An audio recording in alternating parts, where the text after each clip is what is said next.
नमस्कार.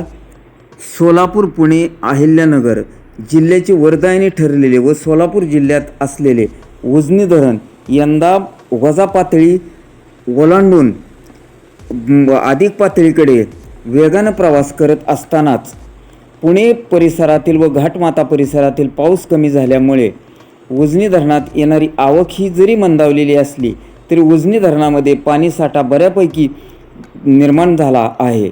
मात्र सोलापूर, अहिल्यानगर जिल्ह्यामध्ये पूर्णपणे दुष्काळी परिस्थिती निर्माण झालेली आहे व या भागातील शेतीसाठी व सिंचनासाठी पिण्यासाठी पाणी सोडण्याची गरज निर्माण झालेली आहे. तर आजची उजनी धरणाची आपण अपडेट पाहूया व त्यानंतर वीर धरणाची ही अपडेट पाहूया. सकाळी आज 9 वाजता 43.97% उजनी धरण भरले होते.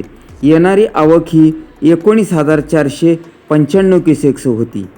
पुन्हा नंतर 12 वाजताच्या अपडेटनुसार 44.74% उजनी धरण भरले.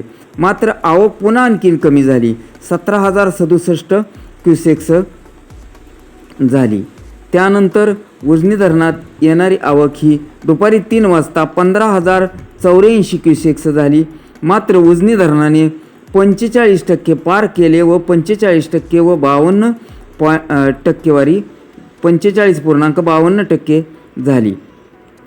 आत्ता 6ची अपडेट आपण पाहण्या अगोदर आपणास एक विनंती आहे की आपण चॅनलला अजूनपर्यंत सबस्क्राईब केले नसेल तर सबस्क्राईब करा व इथून पुढच्या सर्व राजकीय व महत्त्वाच्या घडामोडी आपण सर्वात अगोदर मिळवत राहा.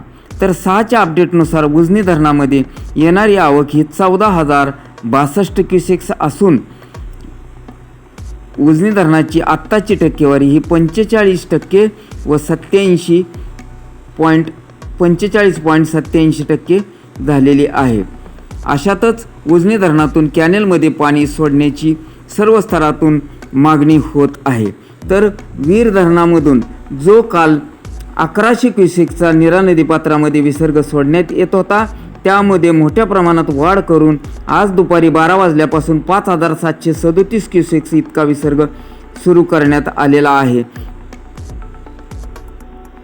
वीर धरण 100% भरल्यामुळे जर पावसाचे प्रमाण आणखीन वाढले तर या विसर्गामध्ये वाढही होऊ शकते अथवा विसर्ग कमी होऊ शकतो, असे कार्यकारी अभियंता नीरा उजवा कालवा विभाग फलटण यांच्याकडून एका परिपत्रकाद्वारे प्रकाशित करण्यात आलेले आहे.